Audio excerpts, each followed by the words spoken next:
Hey, welcome to the March 10th Budget Finance meeting in conjunction with the Select Board to continue the research phase on the budget that was submitted. First order of business is for the Budget Committee to move the minutes from the meeting of February 20th. So move. Second. Discussion? All those in favor? Minutes are approved. Okay. We'll follow the same format that we did in the last meeting, but Joe, if you just want to readdress what the charge was that went out, and then we can continue For this budget cycle, the Select Board took a different tack than we have in the past.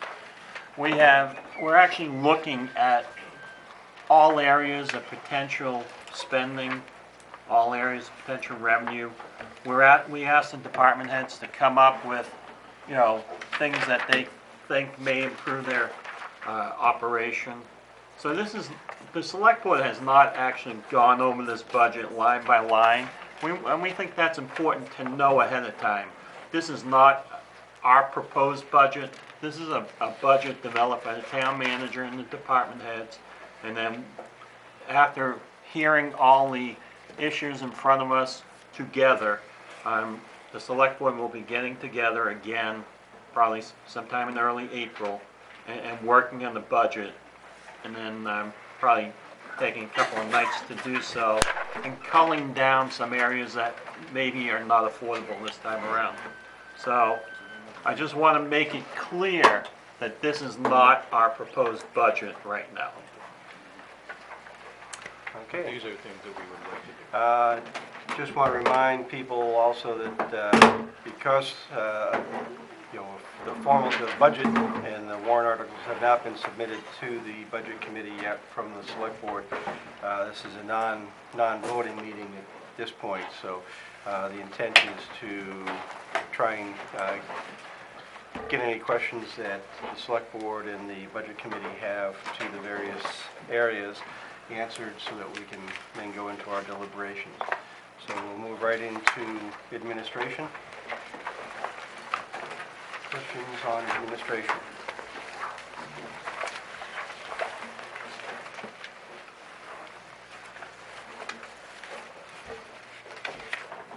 Maybe Don could take a minute and Yeah, just give an overview. Yeah, the overview is, at draft budget time, all the selectmen are included in the wage line. An increase is included for software costs for code enforcement. The equipment line has been increased to reflect the request for a new shredder. Contract services are slightly reduced based on current costs. Postage costs have increased.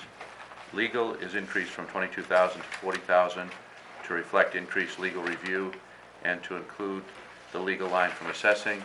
Dues, publications, remembrances have been increased due to usage, as has advertising and the Registry of Deeds.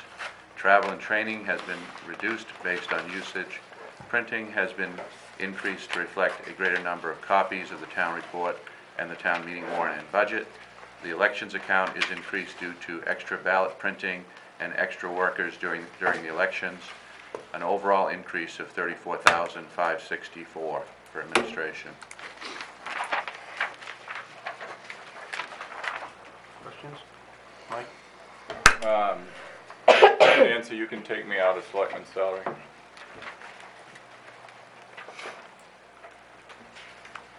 And me. And me. And me. No, you guys can't because you're up for election. Who was? Lonnie and Sam. So Well, you can subtract 3 because you're up for election. Can I say whoever takes my spot, they're gonna do the same?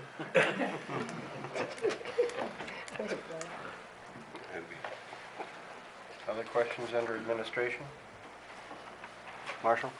If I remember from last meeting, your projected salary increases this year were 1.4%, was that? 1.4, right, which is in keeping with the CPIU Northeast region, which has been our benchmark for a number of years.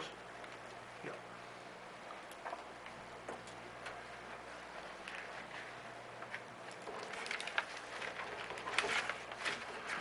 Mike?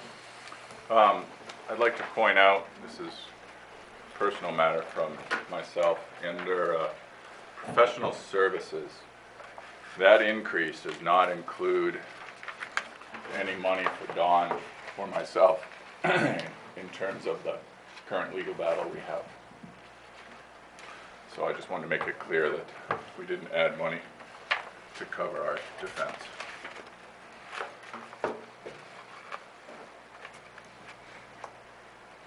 Other questions or? Sure. Bob? That being said, we're still looking at $18,000 increase in the legal line. That's quite an increase in comparison to previous budget cycles. What are we anticipating as being the driving force of that increase? Well, I think there are a number of things that are driving that increase. You know, the combining of the assessing legal budget, the level of due diligence, let's call it, the town goes to, which some would say is maybe just right, some would say possibly not enough. I think those would be very few and far between, those folks. But we go overboard, I think, to try to make sure that everything is as it should be with respect to contracts and any kind of, document that might require legal review. And, frankly, we've been hit with FOAA requests and other legal actions that cost money to process and handle. And so we're trying to do everything to the degree possible in a letter-perfect way, and that includes a lot more legal review than we've seen in the past. Well, Dawn, was audit in a different place in years previous? No, I think it's been there. It's always No, been. it was And assessing. this is based on- Assessing Assessing carried net its on own it. legal line, Okay. which I mean- it doesn't this year. That's been moved. So how much came over So you- from assessing? 900 from assessing from last Just year. 900. And unfortunately, this is based on, the actual expenditures, and so, I'm hopeful that we're going to have a better year ahead, but I don't know if it would be prudent to budget that way. I'm hoping it'll turn out that way. Teresa, did you? No. Marshall? Going back to Joe's comment about a wish list type of budget, are you comfortable that you have sufficient staff to do the job that you're asked to do? And your department heads also have the sufficient staff? Code enforcement, for example? Yes, I think so in the administrative department. There may be, it depends, I suppose. If you, I guess the only proviso I'd say is if we go off in a significant way into some of the projects and programs that are in this budget, then I could see a need for some support staff. But I don't know the answer to that one yet, whether we're going to do that or not. But the back office staffing place could be impacted, will be impacted. If we get into economic development and I hope we do in a significant way, that could have an impact there as well. But without having the answers to those questions, I can't say that we would.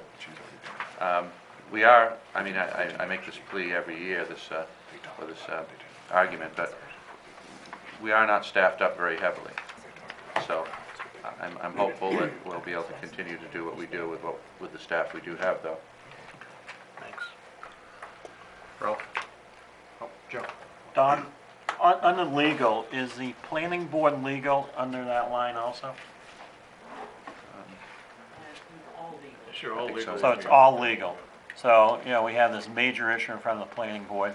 We just won another court case, but there's fees involved, and you can't collect those fees on these cases.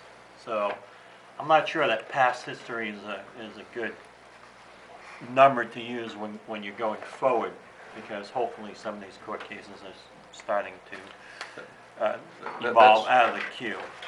That's a good point, because some of the legal expense you don't see because it's, reimbursable legal expense, but Right. any kind of litigation, like land use litigation, of course, you could argue, though, the opposite would be that, hopefully that will resolve, without any further legal action, but, if it were to go the other way, then you would need money to deal with that, so I guess you'd have to maybe take a look at that, make a decision.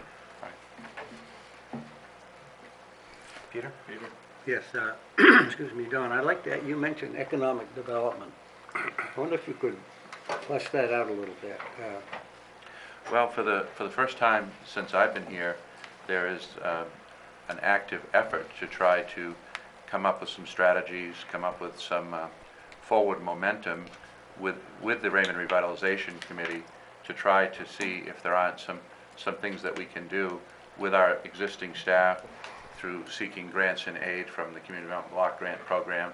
You're going to hear about some of that later on. But most towns of any size at all are basically doing something to promote economic development, promote themselves as a location, you know, and we really haven't done much of that. And so I think I don't want to speak for the Raymond Revitalization Committee, but they think investing in, and this is kind of a cliche term, but branding of the community, trying to come up with an identity, trying to set a roadmap as to what sort of, you know, economic development, business development we would like to see here, and then try to come up with strategies to reach it. That's sort of what I mean. We're not talking about jumping into a full-scale, staffed-up department initially, but at least saying, you know, we've done some surveying, we've done some, you know, talking with our businesses, trying to identify the needs and come up with something to try to address those. It could be changes in land use that help to promote economic development. So we don't really have a cohesive whole on that yet, but there is at least talk now about the idea that we ought to do something, whereas in past history we've done almost nothing. Are our surrounding neighbors, the communities that you typically compare us with, are they involved in anything more than what you planned? Some are and some aren't. It really depends. I think some of the more economically disadvantaged communities actually are more aggressive with respect to economic development. Other communities, some immediately neighboring communities, not so much. Some other ones, Gray, for instance, is very active and has a very developed effort and department. As you go west, probably less of that, or zero. But if you get out into western Maine, you know, there's probably more of that. You know, I would think that Oxford, probably Norway, out that way, they actually probably do have maybe not staff positions, but some economic development activity in those towns. Thank you. Yeah. Other questions? Okay. Move on to assessing.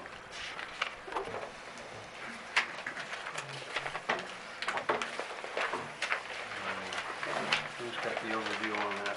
Okay, more hours are requested for the contract assessor. A small increase in supplies is requested. Legal has been eliminated from this department and included in administration. A small increase in the cost of software maintenance is anticipated, an overall increase of $45.71. I think the principal difference is 10 more workdays for the assessor. And that was based on time he's put in this year, or? Yeah, and need. I think Danielle's here somewhere. Danielle could speak to that. She works directly with the assessor, if you'd like to. Yeah, that was a request that came from staff and approaching him to make sure that he was available for that amount of time. Because what happens is, even though we contract him out for like 40 days a week, it's not spread out throughout the year. So in the summertime, he may spend 20 days in 1 month to go out and do all the, like 400 inspections all at once in order to get the commitment ready. And what that means is that after taxes are committed in September, or people come forward with abatements, there's a chunk of time where it's just me in the back office, you know, and it'd just be nice to have a better presence and serve the residents, you know, and have him available for that. Marshall? Don, am I to understand he does the final inspection on all building permits? No, Who the does it? final Who inspection of signs the off on building the permits? is done by the code officer, but he does a final assignment of value. Okay. So there's two processes that go on there. One a code process and one a valuation process. Other questions?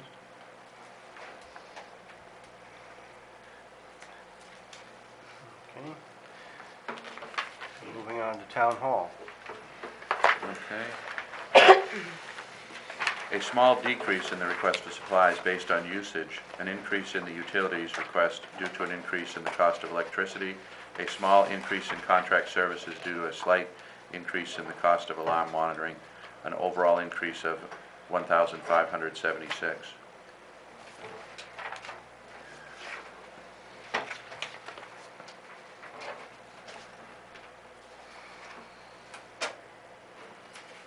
Teresa? The heating oil, John, you're not gonna go up at all in your price. I just know from this year how cold it was that, they were backlogged on different things. Do you know what I mean? As far as longer getting oil, longer, everybody's looking for pellets more, everybody's looking for that. But you don't think the price is gonna go up a lot more, that you're gonna need more? El Nino? Once bid Yeah. every year, and so far we've been okay with what we budgeted. Oh, Yeah. okay, that's good. Maybe an El Nino? I don't know. Bite your tongue. I know, that was not gonna happen. I hope not either, but anyway, we do the best we can with the estimate, and so, yeah. Have we had an energy audit done to look at the? Not recently. We have done an energy audit in the past, Mhm. and that's what led us to Efficiency Maine and the work Yeah. we did a number of years ago. Yeah. I'm just wondering if we've got any other issues in there that we may want to. Well, what we've done so far is we have put in new windows, a new furnace. I'm not sure, but what we may have added some insulation in the basement. Those are the main things that I can think of. Because we got a new roof, a lot of electrical work's gone on in there, new lights, Efficiency Maine lights. We got a grant for the new lighting system.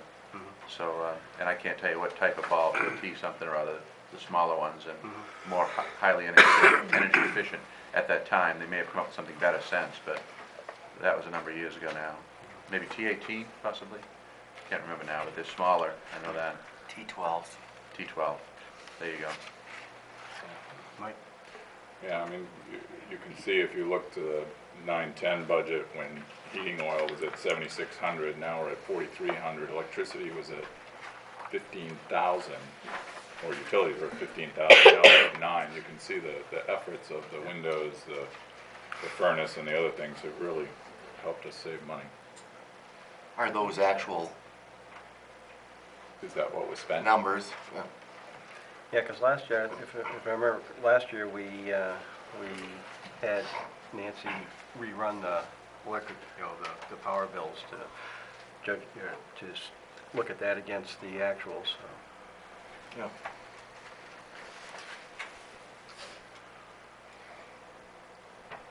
Other questions on town hall? The thing I would say about Town Hall, when you look at these numbers, of course, aside from utilities, heating oil, it's a pretty lean run Town Hall, which tells you something about, I guess, the type of structure it is, and I think we've done a number of improvements. It's meeting our needs, and it's not a very expensive building to maintain, relatively speaking. So, to me. Bonnie? The 2,000 that you have here, is that more for things that pop up? Yeah. Do you have any plans for repairs of any kind, or just? Well, it was at one time they were talking about improving the counter area. I'm not sure where that all ended up, but Nate's here. I don't know if you want to comment on that, but the counter, expanding the counter out was something that we hope to do. Yeah, we're gonna expand that wall or the counter out. We haven't decided what yet. I gotta meet with the front staff, and that's a springtime project that we were saving up for. But aside from that, really, we just, it is what it is. We're making do with it, and it's nothing fancy, but it's a workmanlike building, and it works. So keep making it work. Other questions on the town hall? Okay, community development and services. A small increase in supplies is requested. The new line, community projects using timber funds, is offset by the revenue line, use of timber sale income in non-property tax revenues. The items covered are community forest project, the community survey, and the expenses incurred as a part of the timber harvest. Overall increase is $55,390. which includes the $55,000 from the timber harvest project.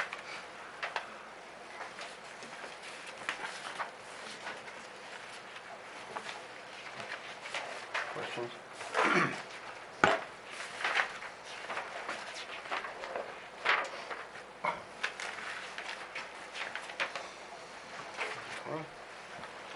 Well, I have a Oh, question. sorry. I'm sorry I'm late. I had a dentist appointment today. How do we know what we're going to be getting from the timber harvest? And why are we spending our money before we get it? It's like hatching a chicken before the eggs hatch. Well, the money is based on a scaled estimate from the forester, and we're likely to exceed that amount of money, but not, probably not by a huge amount, but that's pretty much a guaranteed number according to the forester. And as far as the second piece, because we feel that we have some needs that it could be put toward, and you know, obviously you don't need to do that. That's what you're here for, I guess, to decide. But we think that there are some good places to use the money, I guess. My feeling on this, Chairman Olson, is that money should be spent, you know, as in the general fund as needed, and purchasing land to save. I mean, is not a big priority. We have bigger, you know, things to worry about than buying property on Pismire Mountain and on the River Road. And we've been spending money that we necessarily don't need to spend. And that's one of the expenses that I think that money from the timber harvest should go to the general fund and be put in surplus and used for, you know, fire equipment or whatever. Nothing, you know, nothing more than that's needed. Our fire department needs equipment and supplies, and there's no way that I can think of a better way of spending this money than putting it towards either the roads or fire equipment. So. Well, I mean, you're getting a meeting ahead. Well, you know, I'm getting a just, meeting you ahead, know, but I what just we're- want to yeah, make my statement, that's Chairman fair. Olson. That's fine, but, you know, we're not, at this point, making recommendations. So, Well, other questions on community development?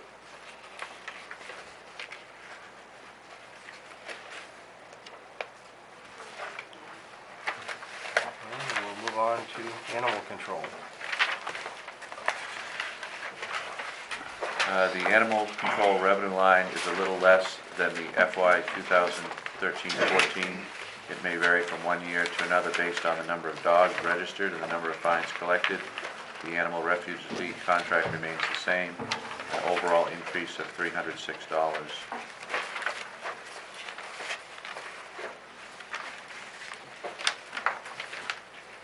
Questions?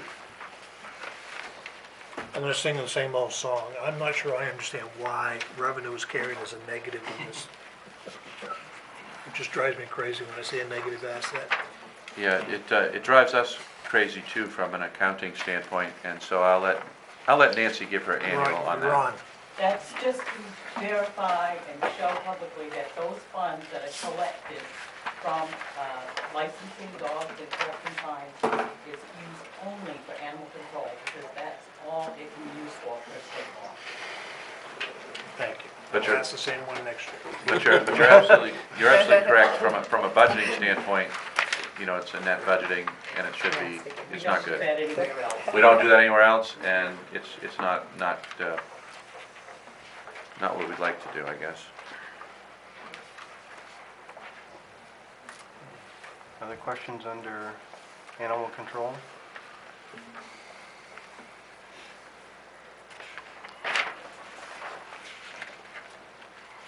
Now we'll move on to Public Works.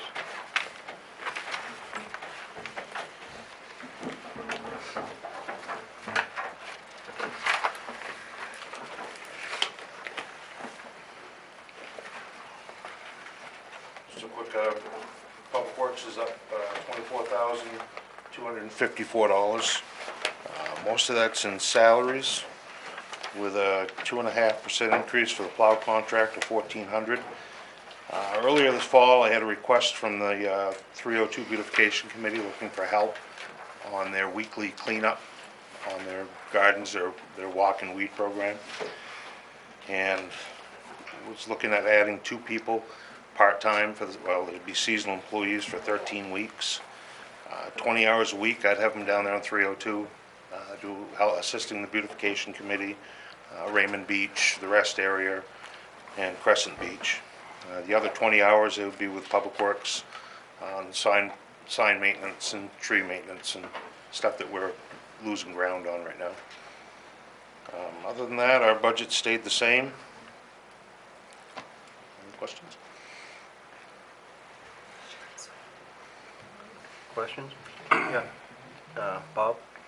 How does, excuse me, your sand inventory holding out? Very good right now. We've gone through, to date, I think it was around 3,800 yards of sand. And because we were light last year, at the end of the year last year, we hauled in about 1,000 yards. So it kind of gave us a little jump on the season this year. So right now, we're doing okay. It's going to be tight, but I think we're going to make it. You can come take it off my driveway if you need to. Yeah, I mind the road. Take it off my car. Dana? Typically, when you have a surplus on your sand budget, do you purchase sand for the next year? I do if I can, yes. If we have time at the end of the year, we do. We did last year.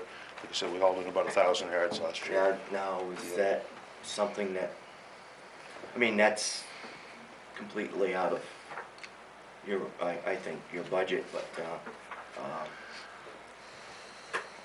shouldn't that expenditure go before the, before you do that, shouldn't that go to the select board or, I mean, it's excess money being spent. Kind of saved us this year.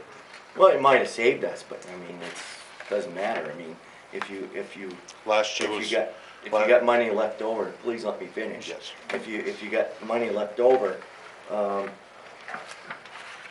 then you should carry it over and come before the select board and say, look, I've got this money carried over.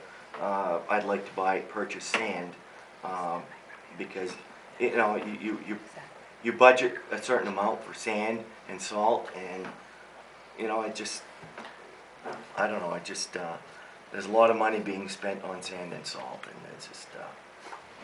Well, I've never, and we've never gone over that line item. Last year was the first year we hauled extra sand in at the end of the year. I typically do turn it over. Yeah. We had an opportunity, we had a little time span there where we had to find something to do, and it was sand. Figured we're gonna use it this year, and that's what we did. And like I said, I couldn't tell you I was doing it to save our butt this year, but it has saved us. With the 3,800 yards we spread with just P&K, you add in what my crew's done, we would have been over the 4,000 that I budget for. And I'd have been up asking for more money. That's all right. I'd rather have you come up and ask for more money. I prefer it that way. It might be micromanaging, but that's, you know. Nathan, if you have a line item that says you're gonna spend, you know, 60,000 on salt, and that's what you spend on salt for the year, I can tell you, me personally, I don't have an issue with it, especially when you're able to buy it a lot less expensively sometimes in the spring than you can in the winter or in the fall. So That's correct. I would just keep doing what you're doing. Well, they're going through GP Cog, Joe, and I mean, it's, you know, they got a contract price, so. Right. Yeah. Right, That's and only the good contract until price June. is probably up now. June 30th it would be up. Yep. And we wouldn't know until June 30th if we needed more salt, and then I can't purchase it until, And I wanna make sure you have enough salt, so when people drive on the roads in Raymond, they're not afraid of black ice and everything else that's out there. So, I'd rather you have excess salt than not enough. Other questions on Public Works? Bob?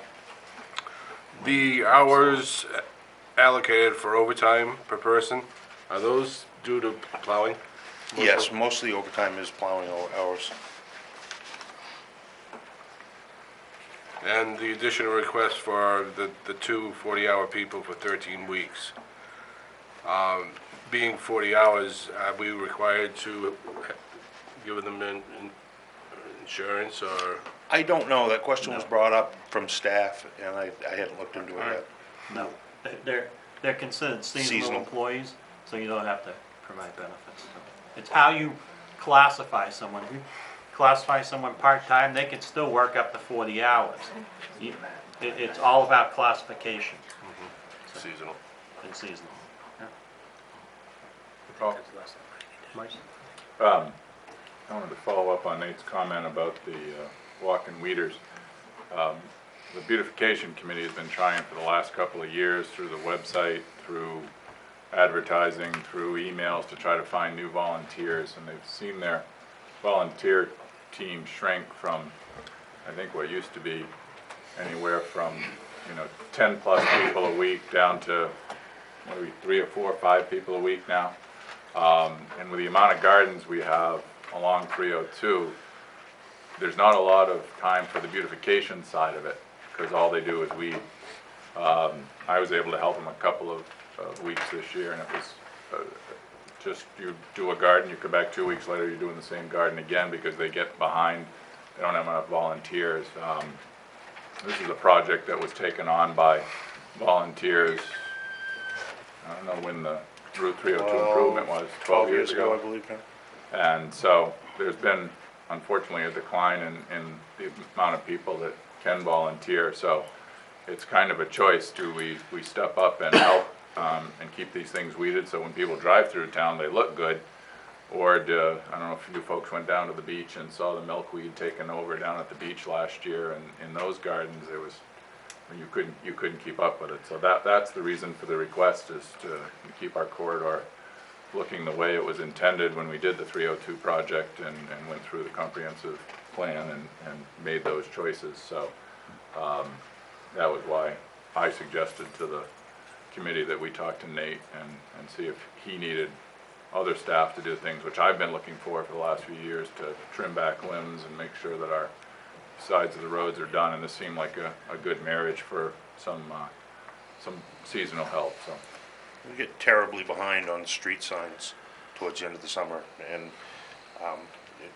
it's a simple job, but it's hard to pull the guys off the construction crew and the other things that are going on to get that done.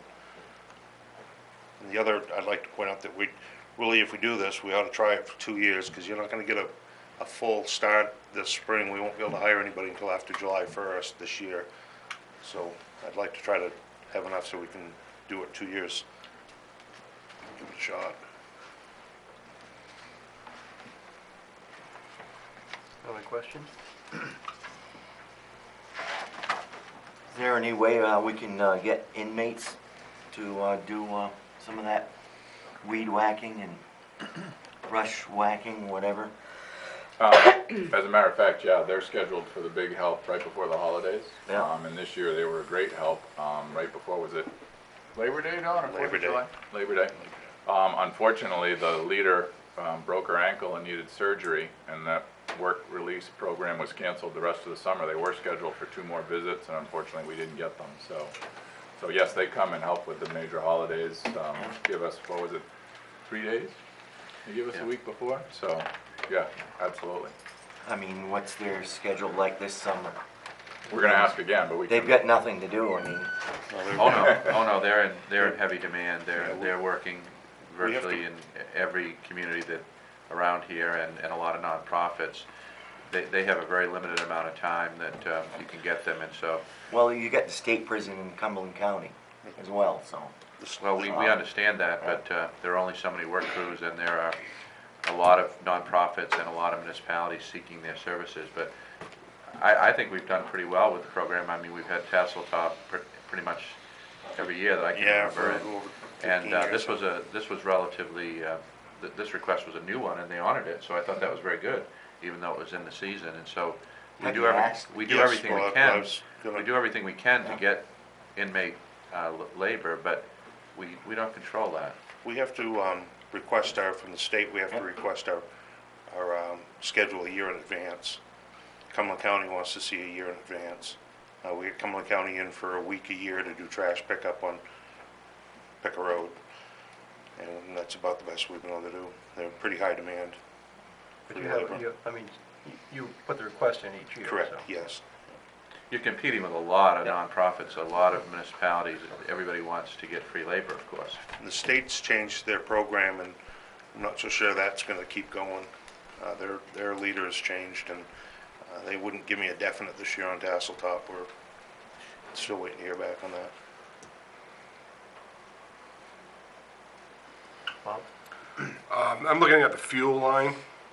I know the town just purchased a large Volvo. I imagine that's a diesel powered Yep. truck. You don't anticipate with this increase in size of that vehicle that the fuel, Well, actually, no, it's doing better on fuel than the smaller trucks are, almost 3 miles to the gallon. We kept the F-800 for a spare truck, just for backup, so we're not actually adding a truck to the route, to the fleet on the road all the time. It's just there for a spare. So no, I don't anticipate seeing any more fuel. Plus they don't plow with it, so.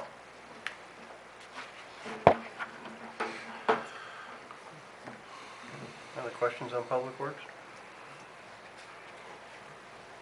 We'll move on to the library.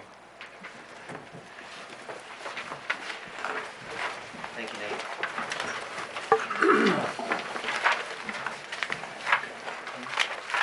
And Marie's going to provide the technical support today. Second slide, Marie, please. Just wanted to, I'm going to go through this briefly. Who are you? Former Richard, Annika Road, co-president of the library board this year. I'll go through this quickly, and we sent it to you in advance. We wanted to provide some information that could be available for the community after this presentation. Want to share just a few highlights with you this year. We recently put van service in place at no cost to the library. Prior to this, our patrons had to pay for interlibrary loan. This is now a free service. We are automated, so all of our materials are checked in and out through our system.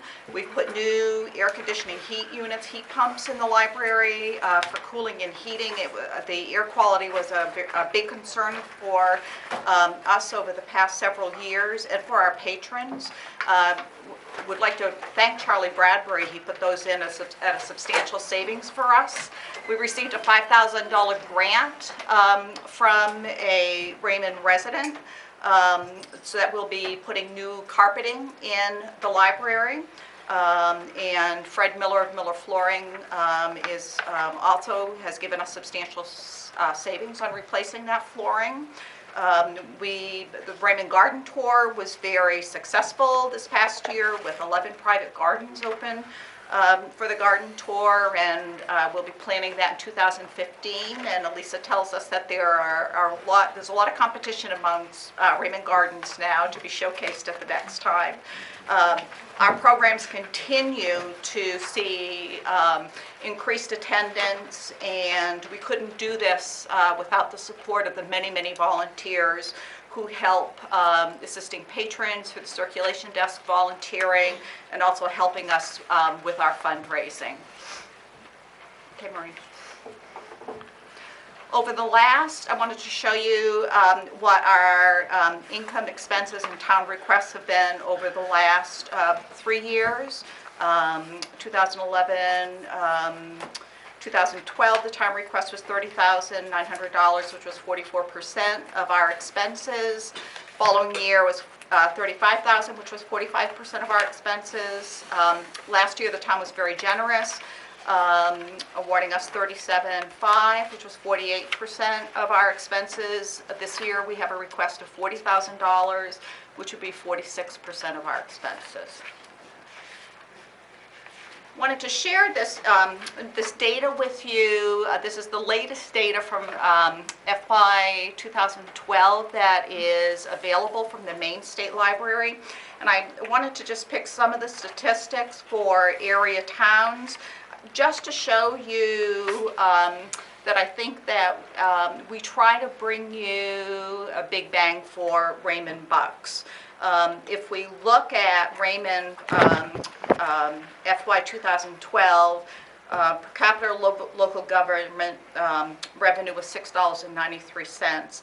I put in here in blue what our proposed 2014-2000 budget and request would be, which brings that at $8.97. But when I compare that to 2012, figures from other towns, even 3 years in advance, we feel that we are still running a very responsible program for the community. We look at two pieces of our budget. We have to look at anticipated revenue sources because we have so much of our work is involved around fundraising. Our annual appeal at this point, we're at 82% of what our anticipated projection was, and we're budgeting at $20,000. There's a set pot of money out there. There is a lot of competition for local fundraising dollars out there right now. We have a second appeal that will be going out. We work very hard to try to maintain that. We're very disappointed to see where our income has come from book sales. Several years ago, we made $9,000 off from our book sale. We do not have, and this is pretty comparable for other local libraries, is that the revenue is just not there in terms of people are not buying books, and we're not getting the donation of books that we've had in the past. And what we're trying to be is reasonable for what we know what these anticipated revenues are going to be. Last year's garden tour raised a profit of $4,913. We're allocating $1,500 of that for this year's budget, and we are also planning another 2015 garden tour that may help us offset part of this budget. We're doing very well with our investment income, which we anticipate will be around $6,000, and then there's our request to the town for $40,000. When we came last year looking for an increase, there was a concern that was brought forward that if the town continues to increase their support of the library, would we not be working hard for looking at other sources? And just wanted to show you in this past year other grants and donations that we've been able to get to support programming from local organizations such as the PTO, Lions Club, Norway Savings Bank, Luneco Land Trust. We've done programs in collaboration with Casco Library. Friends of Maine Library awarded us a grant of $750. The van savings would have cost us $750 a year, and those are going to be free services for us. We had the $5,000 donation for new carpeting, plus we're still expending funds from that $10,000 Stephen and Tabitha King Foundation grant, and the donated services and savings from the improvements in the building, working with Charlie Bradford and Miller Flooring, have also saved us substantial funds. When you look at our projected expenses, 75% of our expenses are our payroll, and 11% of our expenses are media and programs. We're looking at and you can see this is our anticipated budget for next year. This shows you where our budget increases are going to be. We have a $312 anticipated increase in maintenance and property and liability insurance, and those are insurance increases. $150 in our fundraising expenses, that's for printing and mailing costs. $750 for media and program expenses, that's our increase in adult and children's programs.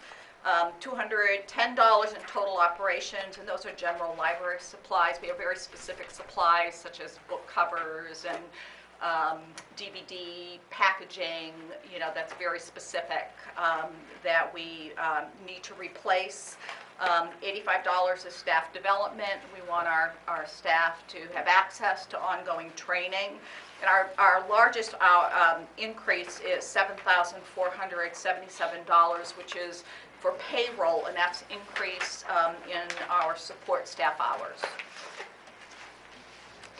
We employ a full-time library director, and our library director does receive sick time, vacation time, but there are no benefits, insurance benefits, or retirement benefits with that position, and that will it will be a full-time position again next year.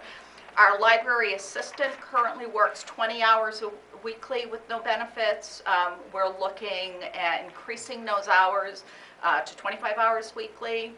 And our library youth services coordinator currently works 8 hours weekly, and we're looking to increase that position at 10 hours weekly. We're also looking at salary increases budgeted at 1.4%.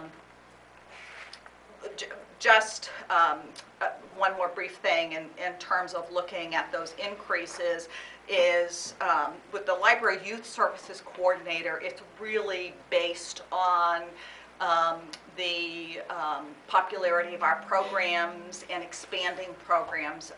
There are some Monday and Wednesday mornings where we have 34 children and adults that are attending baby time and story time. Now, our summer reading program last year was very successful. We're looking at extending that program this year. We've initiated a game day for middle school and high school teens that has been very popular as well. So I really am excited about opportunities to increase that.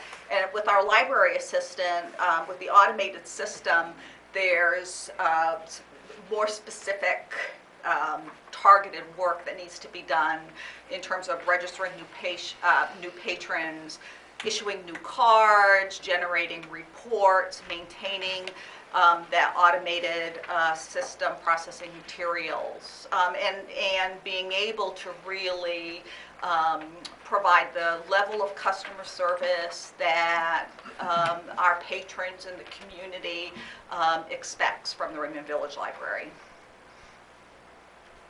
And then I just wanted to share a few things with you in the past 8 months. Our fiscal year started July 1st, 2013, and in these past 8 months, we've registered 88 new patrons. We've had 9,970 patron visits. We were closed for 4 snow days and Christmas and New Year, so we feel like we're ahead of schedule there. We've had 47 in the past 8 months, 47 different children's activities with a total of 971 children participating. We've had 17 adult programs. We've circulated over 15,000 books. We've processed over 1,100 new items for our library collection. Our 2 patron computers were used a total of 664 times. And I will tell you that we have a lot of patrons that are coming in to use free Wi-Fi, and we also have a lot of patrons that go out in the parking lot and use free Wi-Fi. And it's amazing when there are power outages in parts of town, when you know that part of Meadow Road has power. You find a lot of people that come down to get online. We also put out a survey this year about library services as we're developing our strategic plan for the next 5 years, and we were really pleased that we had over 200 people that responded to the to that survey. For identified priorities, there were three that really kind of came out through all of that survey data. One was children's programming. And even though the majority of of the survey respondents were adults, middle age, I'm talking 40 to 60, children's programming was still the main priority. Maintaining a comprehensive adult and children's collection. Respondents rated the collection very highly, but also rated maintaining that collection as very important. And also looking at expanding the library's physical space. I mean, we are really kind of full to the gills there and really limited with the kind of programming that we want to provide by the amount of space that we have in the building. And starting on May 1st, we're going to be revising our library hours so that we're open 4 days a week instead of 3 days a week. So that we'll be reducing some hours so that we can offset by opening the library on Thursdays as well. So we'll be open Sunday, Monday, Wednesday, Thursday to be able to better meet the needs of our community.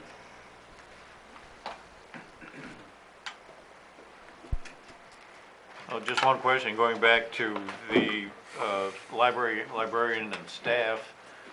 Norma, I noticed that they have no benefits. Is that true with comparable libraries in Maine that you? No, many libraries in Maine will offer full-time employees, insurance benefits, health benefits, but we, in terms of looking with our budget, were unable to do that when we hired our director. So she did not take insurance benefits and offset that with salary. Thank you. Teresa? I have a question about the budget. I just want to say great job on the articles you guys do in the newspapers, weekly. I see them all the time, and puts a lot in there, puts it out to the public, which is really good.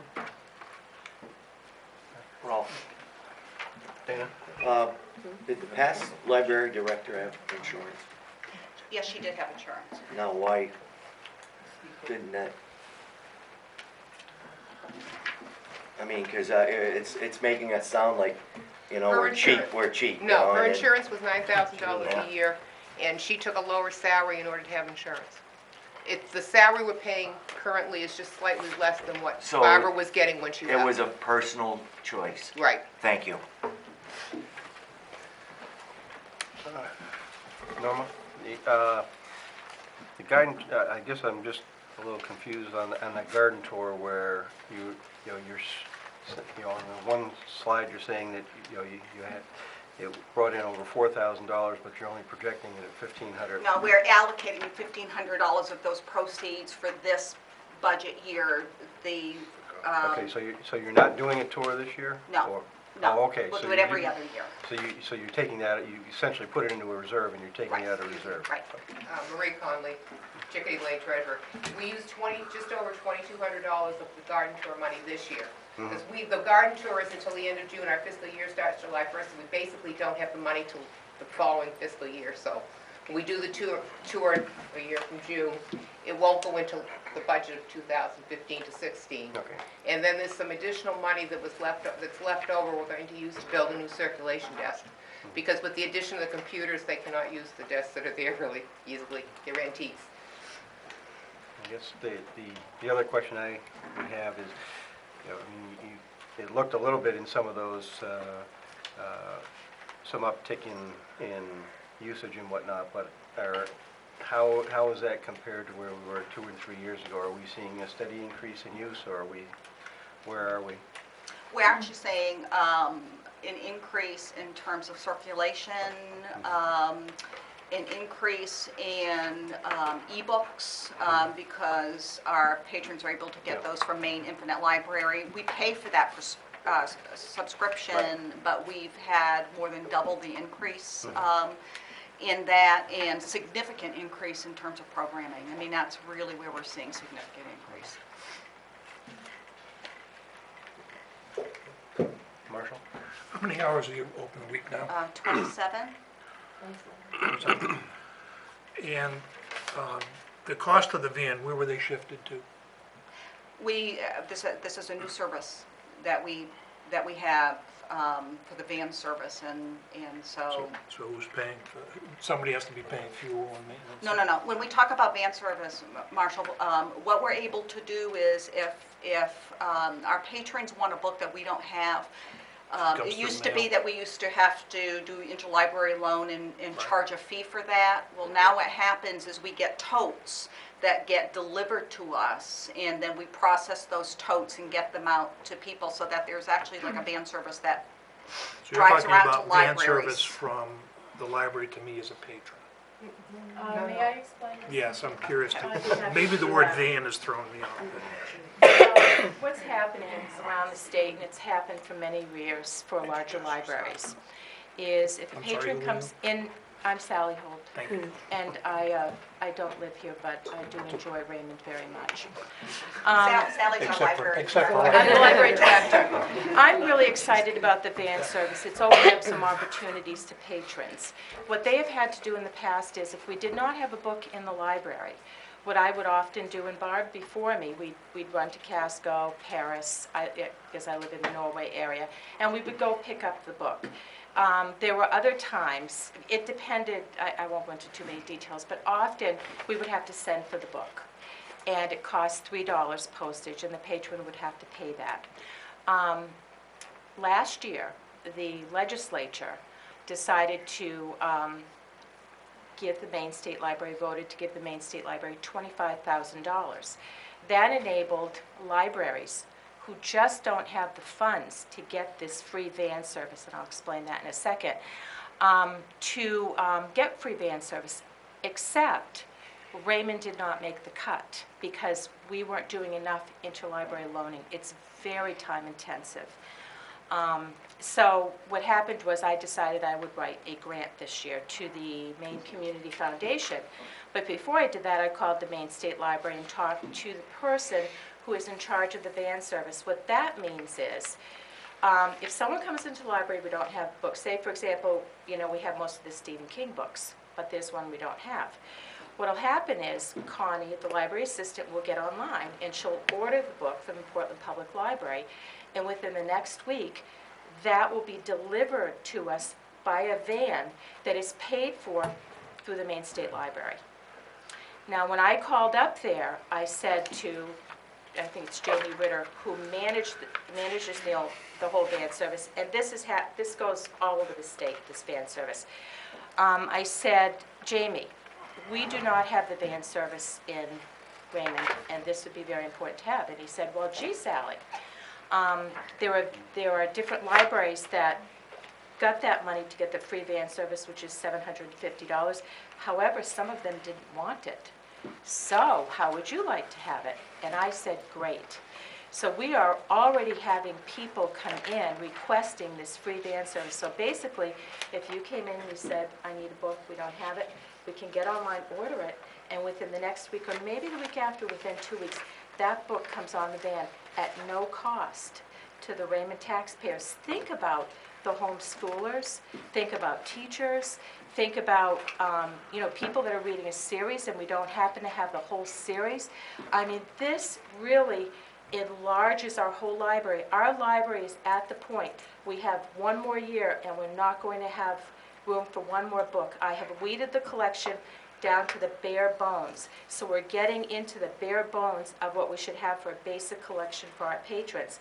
So this is really exciting for the whole community, especially children and our elderly, to be able to get these books without paying the $3 for the postage. So I'm really excited about it. We got it free, I made a phone call and they said, you can have it, Sally. So that's what it is. It's no cost to any of you. We got that free. So I'm very happy about it. Okay? Thank you, Norma. Norma, the presentation you made in January to the select board, which had all the numbers that Rolf was asking about, the increase in stuff, if you would forward that again, maybe to Dawn and Danielle, and then they'll forward it out to the budget committee because they haven't seen it. Okay. Because that really explained the increases, which I think will get right to the heart of Rolf's question, and I think it will surprise them. Bob? Hi, Norma. One thing that hasn't been mentioned at all is the Facebook page for the library. And I can say I'm a friend of that Facebook page, and it's very informative. It tells you what events are coming up, what type of, well, all the events that are going on in the library, and it's very informative. So people that are interested in doing stuff at the library should become a friend of the Facebook page.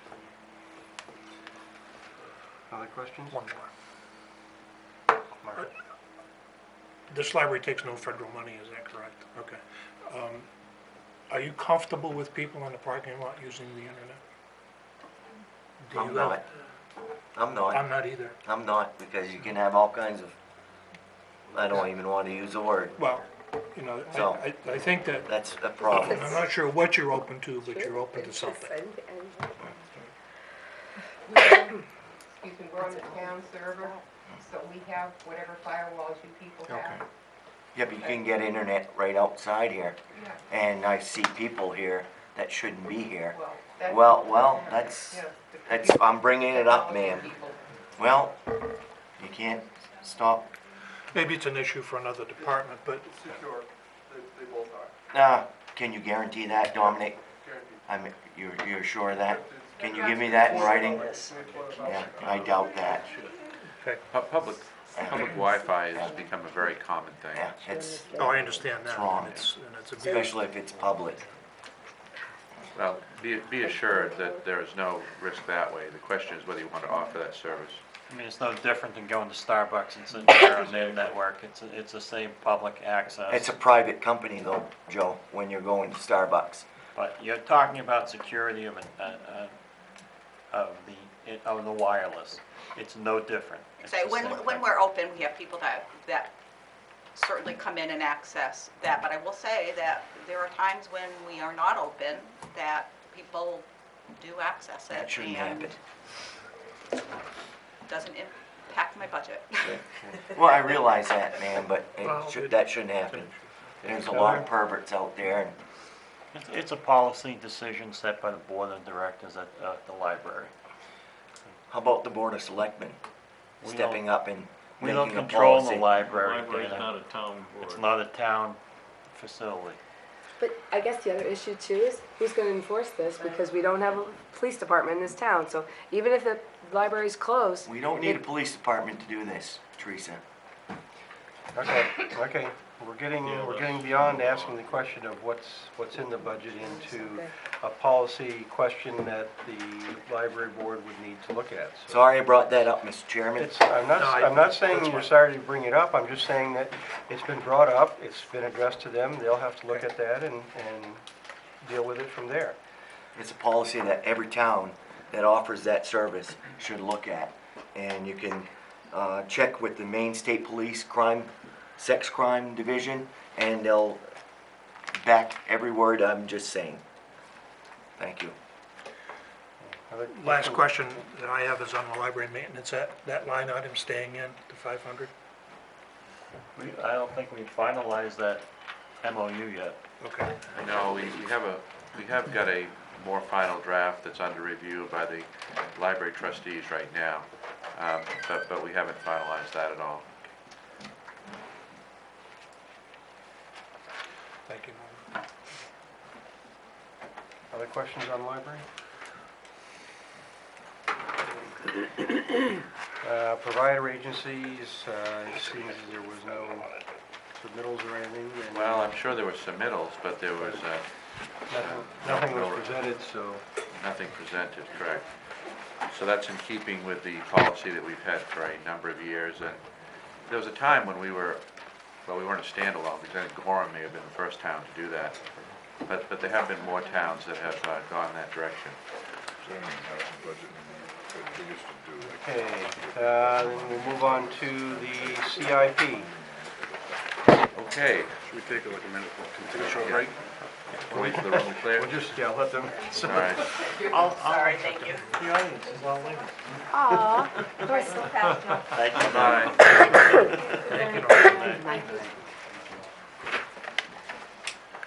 Now I gotta look at Nate. It's outside the blue area. The front row. Okay, Okay, Continue on. CIP, there were several one-time increases in the FY 2013-2014 budget, which are not included in the 14-15 request. The Public Works Equipment Reserve has been returned to the FY 2012-13 level of $35,000, and the paving road maintenance line has been returned to the FY 12-13 level of $240,000. There are reductions in all bond payments. There is a new line for the requested new bond, which is to also include the IRT projects, a generator at the Broadcast Studio Technology Building, a new sand salt building. The estimated first-year bond principal and interest payment is $245,438 for FY 14-15. The 2013 road construction bond has a payment of interest only at $63,000. The overall decrease in the account is $340,214.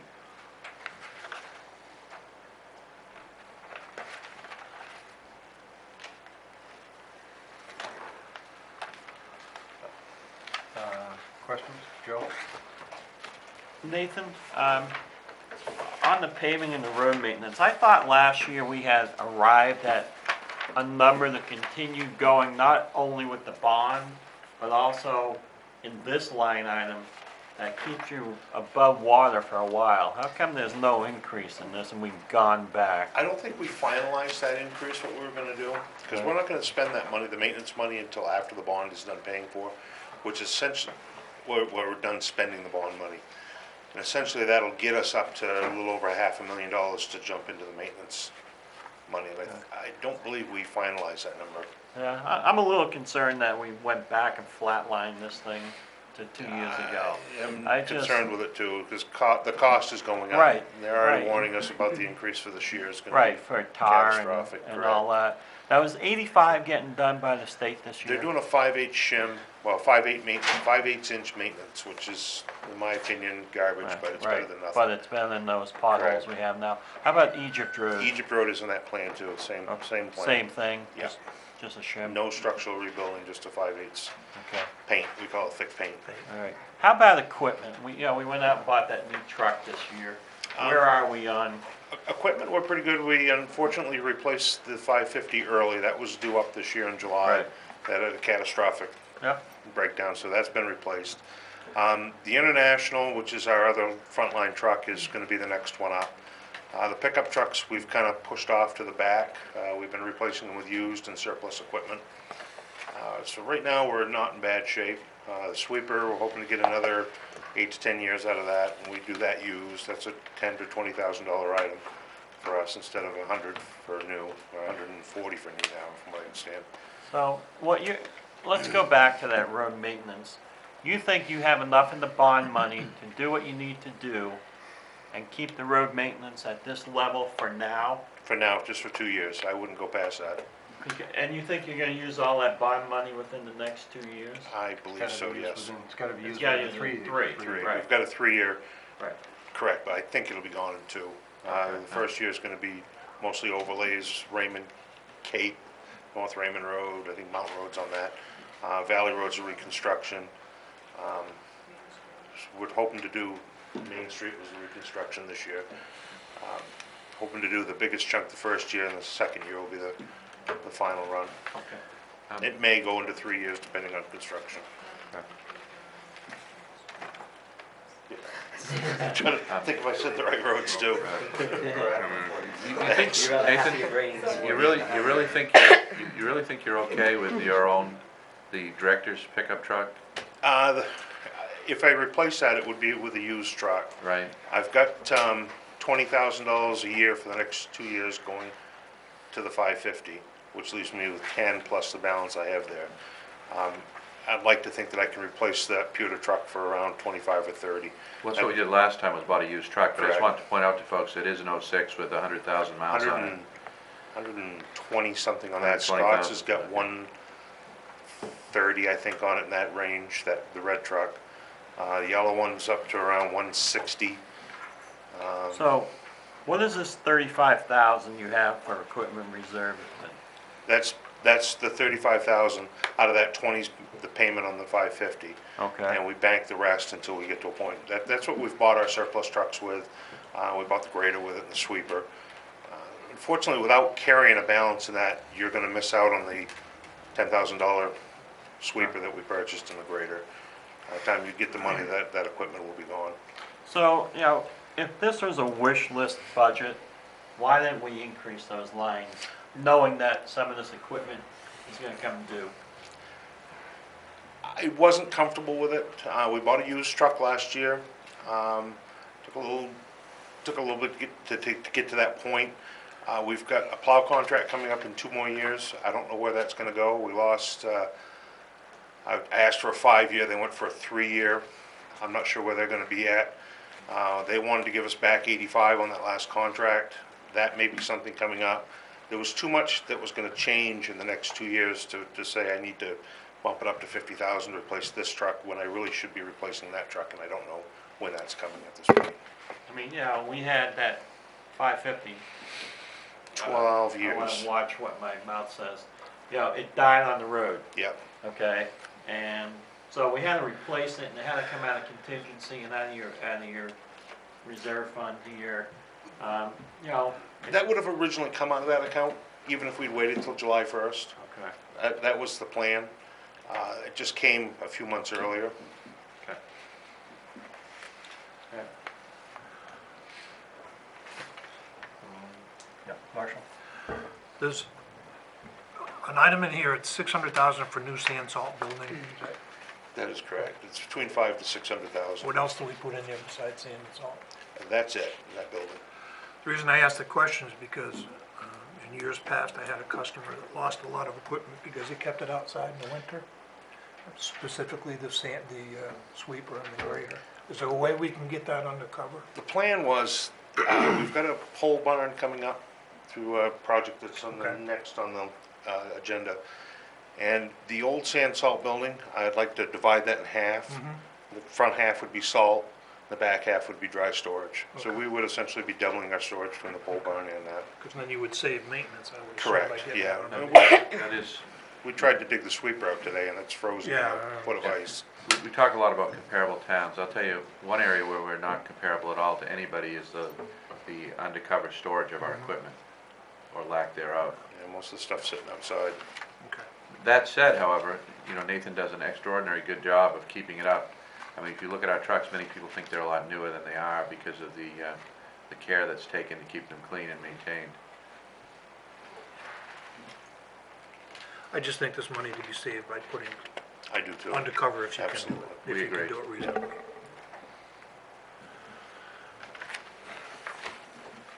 Ralph? Bob?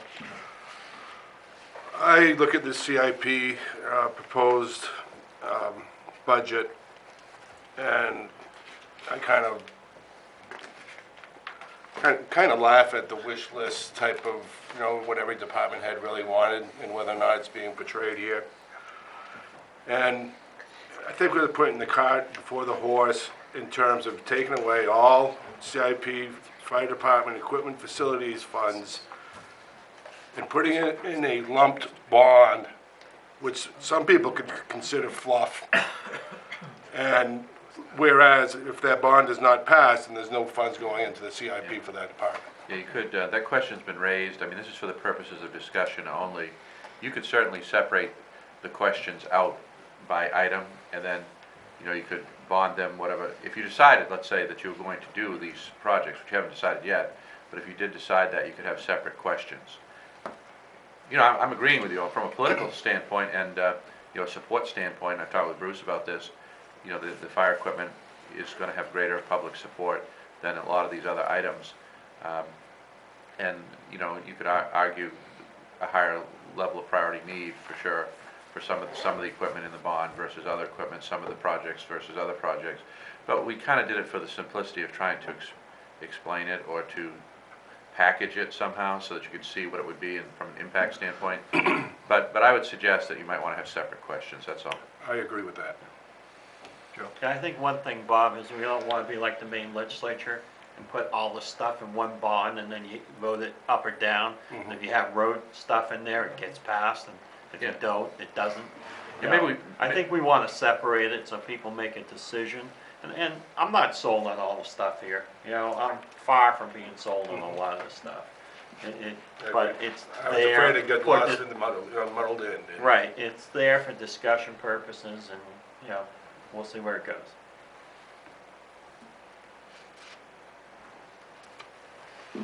Peter?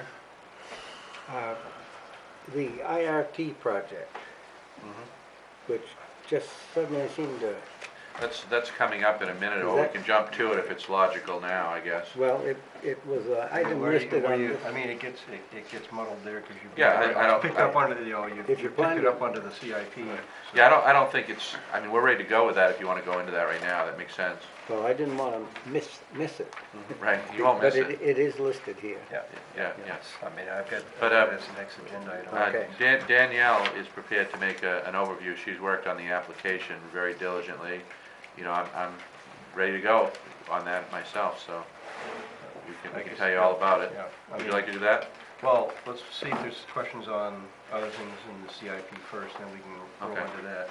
Okay. Everybody, I'd like to ask the question, if permissible. I just had one question on the fire department equipment reserve. I think that got removed from the CIP funding this year, and again, the same concerns would come up that we have with Nathan's budget. It's back in, okay. I saw it was dropped on one page, so that was a concern, I just wanted to address. Well, that was a misunderstanding, a miscommunication between your office and our office on that. That was an Good. I oversight, just wanted to make which sure we you're back. corrected a while back, Good. right? Thank you. Okay. if there's no other questions on that, then we can move into the IRT and get the overview on that. Hello, so my name's Danielle Loring, and I'm the executive assistant for the town office, for those of you who don't know me. It's my first budget finance committee meeting, so, I'm gonna try to keep this brief so that you guys can ask me questions from there. We gave an in-depth presentation at the February 4th Board of Selectmen meeting, and you can do that online, come get the disc, or watch on the television station. So essentially, the Innovative Readiness Training Program is a program that was started during the Clinton administration to allow for military personnel to gain their mission essential task list. And those are kind of like scorecards or medals that they earn to show their proficiencies and help to show their combat readiness. And a lot of times they'll come up with projects like go out and move dirt from one place to another. But really what they try to do is they look to the communities to present them with projects so that they can send out these different groups and factions of military personnel that don't normally train or work together, and then get them to coordinate together to help build these large-scale projects while helping communities at the same time. And this just helps them to be able to put themselves into situations when they go across seas and become an active duty and show, so that they know how to coordinate with one another, and it really helps them to strengthen their capabilities. The packet, which is available on our website or at the town office if you want to come by and pick it up, outlines some of the projects that we applied for. And one of the questions that came up is, why is it that we applied so soon? Well, the reason why is the deadline for next year's, this 2015 construction season, it was actually December of 2013, because the military has to get their funding together and their personnel. And the other reason is because Camp Hines approached us and said, look, we're working on this project. If you have any projects that you want to add to the pot, then we will house and feed these personnel while they're here if you help us with essentially, giving us any projects that you have. Because the more projects you have them bid on, the more attractive the community looks for them to come out and deploy several services. And I'll let you know that since sending out our packet and having it approved by the military, I've already had several calls and interest in these projects. So they are attractive to the military personnel out there. I'm going to outline the projects that we applied for, even though we're probably not going to move forward with all of these. One of them, which is a capital improvement project that we've already moved forward with, is purchasing that land on Valley Road to erect the public safety communications tower. We've applied to have them come in, erect the road to go in there, as well as set up the tower. Oak Ledge Hill Fire Pond, Town of Raymond owns a fire pond down in Oak Ledge Hill subdivision, and that needs to be dredged and cleaned out, as well as have the equipment maintained and swapped out. Public safety site distance improvements. The hill right in front of the public safety building, coming off of Main Street and 302, the site distance isn't the best it could be, not to mention our public safety building is not visible to the public. So this would be cleared out with some landscaping and improvements. The rebuilding of recreational fields on Mill Street. When we presented this to the selectmen on February 4th, this project actually didn't get passed forward because one of the reasons was because if we're looking towards building a larger recreational complex, we wouldn't want to decommission our fields, and Public Works felt confident that they could work with the recreational department in reconfiguring the fields to meet their needs. And then the last and the most attractive project in terms of from a military standpoint is constructing a recreational complex down on Farwell Drive. They would come in and clear cut the area, stabilize it, and then get it ready to they would either construct recreational fields or just help to stabilize the site so that we could come in and do that as a town. Just to give you some information as to what our planning process is we are in the process of scheduling stakeholders meetings in terms of working with like recreational folks, and so that way we can come up with some conceptual drawings in order to meet their needs and make sure that these projects will focus on, from a functional perspective. Because right now, I don't know how many of you are familiar with the recreational department, but it's a volunteer program where because Raymond doesn't have its own public use fields, they have to go out to private entities and use their fields. And as it is, when the Boy Scouts of America are doing their project, they'll be housing the military troops on their fields. So Raymond Rec has lost the use of those fields for the next 5 years. So, and as people are trying to bring in more revenue, you may find that the fields are just being shut off to us. From a community standpoint, not only do I see these projects as a benefit because we are getting the services at half the cost of the private sector if we were going out to find someone to do the work for us, and most of these are capital improvement projects like the tower site, fire ponds, so on and so forth.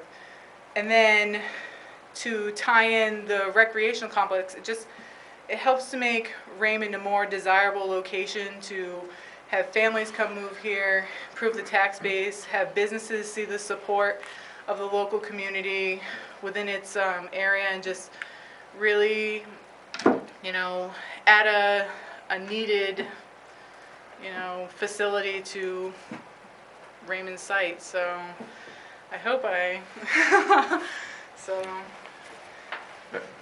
Tying back to the broad notion of economic development, that is another area where Raymond is distinguished from other communities in that we rely so heavily on private sector facilities. People relocate in communities that have desirable amenities, and one of the things that's desirable to young people with families and older folks who like to walk and that sort of thing is some public spaces, public fields, and that's something Raymond's very light on. And so it really becomes a policy decision whether it's something you want to pursue or not, do or not. But if you do decide to do it, this would be, in my view, the most cost-effective way to ever do it. And it would also realize, not that this is a reason to do it, of course, but we set out to do this more than a decade ago, and former selectman Ada Brown, who recently passed away, I'd like to recognize her for her many contributions to this community. But one of them was to try, and she put a lot of pressure on me to try to get the main guard in here to build a rec site, and we failed because they were deployed overseas. And so now, through some fortuitous good luck, we were able to make the connections and get an application in through Danielle's diligence, pulling all the materials together, get an application in before the deadline, even though we were at the 11th and a half hour. So now you have this decision point. You could realize these major projects at a significant reduction in cost, and I think many of them would be certainly community improvements, and some of them would be things that would make the town more attractive for people to relocate. So anyhow, that's the opportunity, but it's a lot of money, and it's a big deal, but it's a once-in-a-lifetime deal. Teresa? One thing you didn't mention, Danielle, too, is I think this should know, is this is like a one-time thing. Can you explain about that? Well, because of the Camp Hines working on their projects right now, not only do we have the usage, I guess, of Executive Director Scott Martin. He's actually was a military personnel, so he knows a lot of the key players to get them involved and get them interested in these projects. But because the military look at a balance of projects, there's the horizontal, which is groundwork, which Raymond's projects are heavy in, and then there's the vertical work, which is what Camp Hines is primarily working on.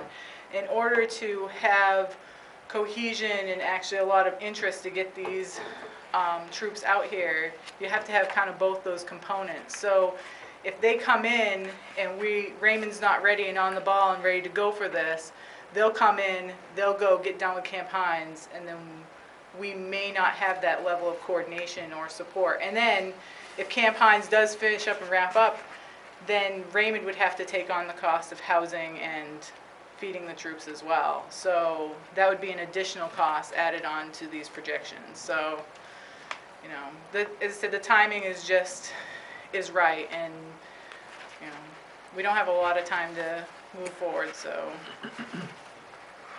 Mark? If we moved forward, everything that's on this list, has anybody looked at what the ongoing costs would be to maintain these in the years Yes. forward? Yeah, We we have, did look is at it that. reasonable, or? Yeah. Nate put together some estimates. I don't need to know the number, just as long as we've looked Yeah, at that part no, of it. I mean, it's not nothing, but it's, No, it's but I more- mean, more to maintain and meaningful. mow, we looked at that, and we looked at the cost of maintenance of the various buildings, and we do have an estimate, and he worked with Owens McCullough on that, our engineer, so we can have that information sent out to you. Again, I just Yeah. asked if somebody looked at that Yeah, part we did of look it. at that, Okay, thanks. but, go ahead, sorry. Danielle, all these projects are not for this coming fiscal year, is that correct? No, they're not. The ones that they are looking at for the fiscal year is, Maine Guard has already contacted me, and they'd like to come at the end of this year and start the public safety project, which will probably involve dredging the fire ponds.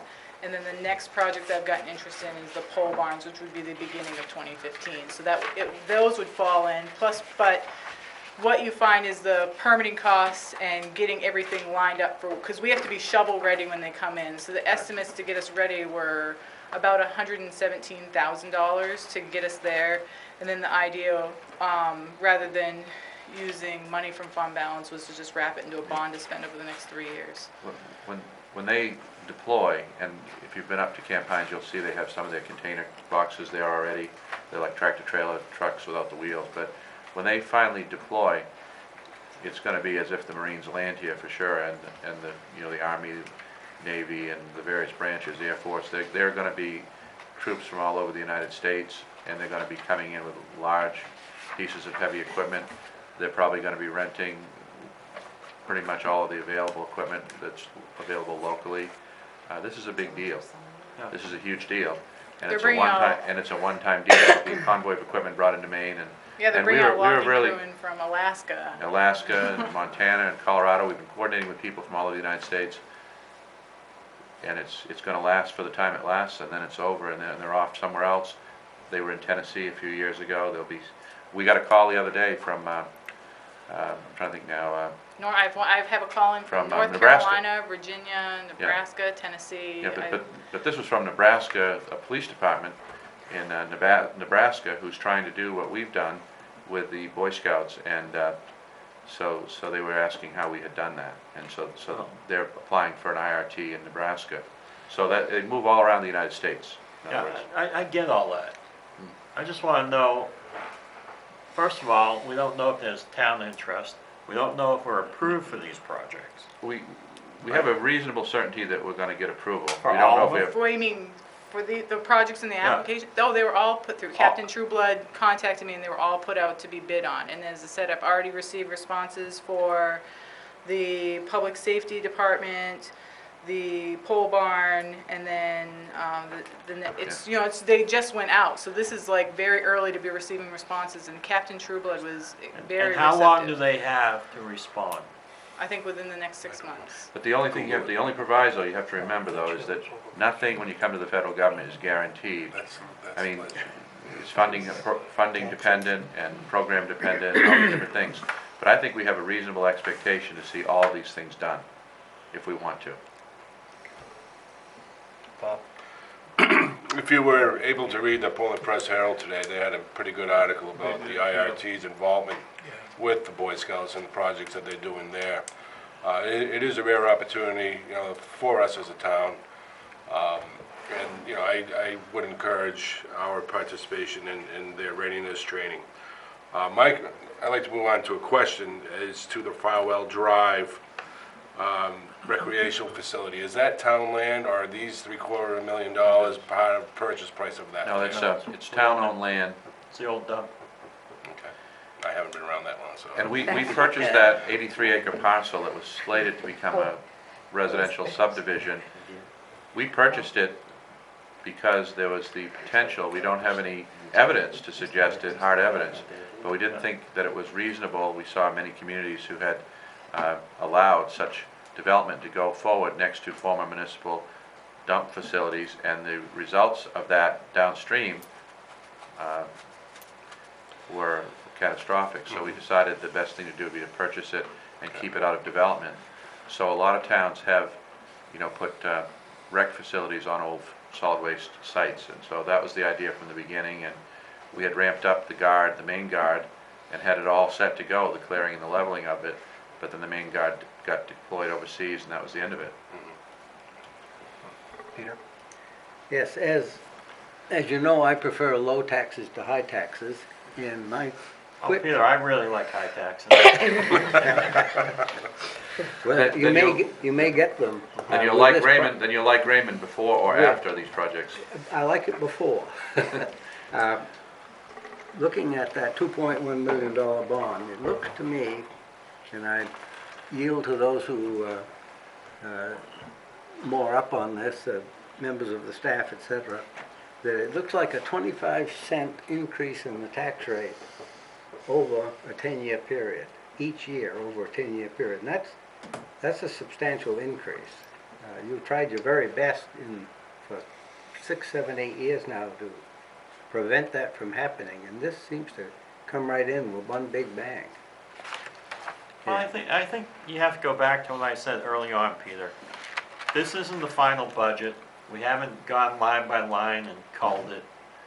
You know, and as I said, I'm not convinced all these projects are, you know, something I am going to support. But this is the catch-all of everything. And if you throw in everything, you're at 25 cents. Okay, I'm looking at just the IRT here. Just the IRT, not the municipal side of it. When I looked at the projects and read about them, naturally I liked the smaller ones. But when we hit the Farwell Road, I reached to make sure I still had my wallet, because if that one is carried out, why, that's going to be a big hit. Yeah. I can only go back to my experience, but I can tell you, in my previous community, we built a facility. We had it was a wet area, but we got the permits. We filled it in with the overburden from the then sewer project, and it was order of magnitude, even owning the land, having all the fill, and having a private contractor do it 20 years ago. You know, it was close to $1 million 20 years ago. So this is, if you want to build a facility of this type, I mean, this is really not that large of amount of money, believe it or not. I mean, for what you're getting, you'll never, if you think it's expensive at $1 million, if you try to do it at the actual cost, you'll never do it. Well, it's a carrot hung out there, and we'll And see it's whether, I mean, it is a decision point, as we said at the last meeting. I mean, there are some critical decision points in this budget. You know, you look at it as it's an investment in the community for the future, because it's in perpetuity. And yeah, it's 25 cents for the life of the bond. It's an improvement in perpetuity. Whether it's an improvement you want, I don't know. That's the big question, whether it's something you want. But it is something that communities do and that is attractive to people who would move here. Any possibility of income generation from those fields? Sure. Well, How? yeah. Well, I guess that goes back to what type of fields. I know in Connecticut, towns lease out their soccer fields. I don't see that, I mean, So it would be nominal at best. yeah. I mean, we donate Raven baseball as it is, and they're Yeah. not gonna turn around and say, now you can pay me back, you know? No, I don't, Well, Yeah. if we built these fields, we could have a regionalization effort where we approach other towns that their fields are too overburdened, and then take in maybe some of the cost sharing, or have them utilize the fields for a fee to, you know, so that they now have a place to play, or maybe some of our smaller teams can take on. Easily bring in tournaments that would. Yeah, absolutely. Make it so Concession you wouldn't have to stands. give it to all, anything. Let's keep one conversation at a time going. Well, anyway, thank you, Tom. The payment this year shows $245,000 if we had to pay the bond as part of this budget. One of the things we've been looking at going forward is, in an ideal world, if you're gonna take out a new bond, you would do it when the old bonds were retired. So after the 14-15, we lose the Public Works Road bond, and we lose MWAC for a total of $232,000 we won't have to pay out after the 14-15. This bond, $245,000, but we don't have the ability necessarily to wait 2 years, but we might have the ability to do it in stages so that it doesn't hit the budget as much, and all we're hopefully doing is replacing, at whatever level we bond, is replacing potentially the bonds that are gonna retire. So then that hopefully would address, Peter, your concern. If we could work the timing better, possibly first year use some, if we have it in undesignated funds or surplus, however you wanna look at that, to get the engineering done. Maybe we don't take out the bond so that we push those payments off until the others are retired. There may be some ways to look at that, which we haven't done yet. Yeah, you're right, and Ralph, if I may, we haven't looked at how many bonds are retiring, at what value. We also have undesignated fund balance at around 2.4 million, and getting close to 2.4 million right now, you know, which is way above where we as a select board said we want to be. Which is in the 1.8 range, I think. 1.7 to 1.8 million. So there's some funds there that we can use to make sure that the impact on the budget's less. My concern is that you're gonna have public safety and public works. When these other bonds retire, they're gonna wanna buy more equipment because they need to replace the stuff that we bought 10 years ago. So you're gonna be taking out more bonds anyway. So to designate what you don't spend when these other bonds retire and say, oh, we'll just put it towards here, I think I'd be careful with that because I think there's gonna be other needs out there that may be a little bit more important than doing this bond. But that's just me. We don't see an MWAC bond again though, right? As far as we know right now. Well, and that's another one. MWAC, you know, while they're not gonna, that's paid off as far as the original building of MWAC, they're gonna have capital improvements and probably need to upgrade some equipment in that facility, which they're gonna bond out and put it on the towns. So, Because that one retires in 14-15. Right. So. Think of those fields down there, what if we lose our upper school or our middle school? What if there's only an elementary school in Raymond? Who's gonna be using those fields? Is there any guarantee that, It would be the rec departments, it would be your rec baseball and your rec soccer as opposed to the schools, I think. Right, which don't have anything to do with the school. Schools usually use their own, but on the other hand, the rec has a lot to do with the school, that's where the kids come from. If they don't, if they all go to Wyndham, they're not gonna come back here to, Well, they'll live here. And they'll do Raymond Rec during the winter, during the summer. And my experience, you know, once again, in consolidated districts is, if you have a good facility, they're gonna go to the town with a good facility. I don't know what Wyndham has, but I'm sure Wyndham has some facilities as well, but that's a good question, but I think if there's a facility there normally speaking, you don't have a shortage of users if you're in a consolidated district. They'll want to use it, even, you may see some of the Wyndham teams even using it. Big business. That's, having tournaments in your town is big, big business. Very competitive, though. It is. It's competitive. Yarmouth, Like you said, Cumberland, you have a Greeley, brand new Portland. facility. Yep. You know, that people are gonna wanna at least try it. So is it maybe a 1 or 2 year and then it fizzles away? Maybe, but it is big It's so business. competitive with turf fields that we couldn't even hold a candle to it. Yeah. Can't do it. Any other questions on IRT?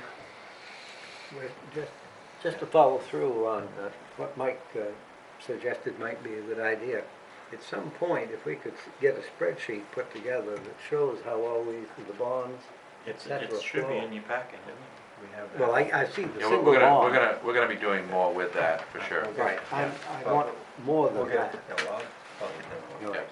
We'll be doing We have- more with we have that, that. depending on, once we get some, right now, we're so preliminary, right now, we're just in the decision point place.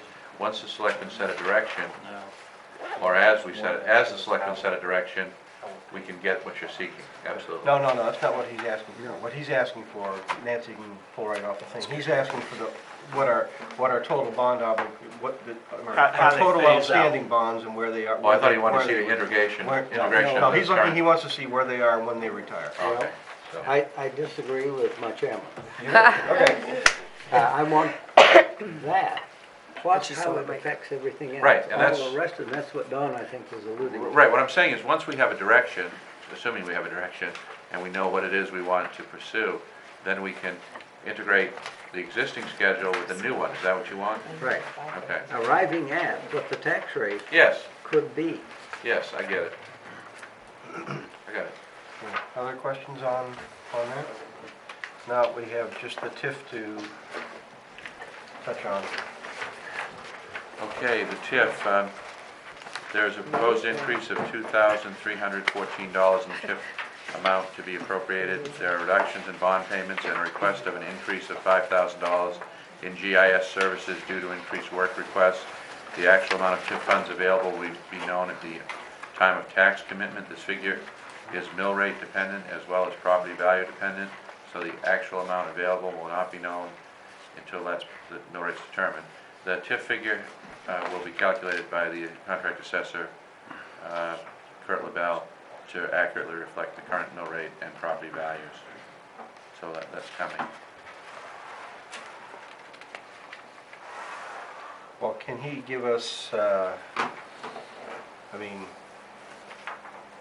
can he give us the figure, what it would be if the mill rate stayed where it is now, and then Yes. ratchet it up, ratchet it up Yes. maybe, a couple points, because, what's happened, typically in the past, we've actually underspent what we could have, and obviously, if we've got things that we can put in there that we should have in there rather than in the general budget, we're better off to move them there.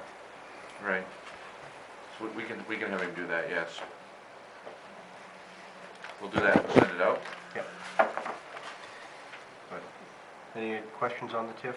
What's in there? All right, seeing none on that. At this point, as we did last week, our last meeting, if there's any comments from the public, we'll allow those at this point for a time of 3 minutes per person.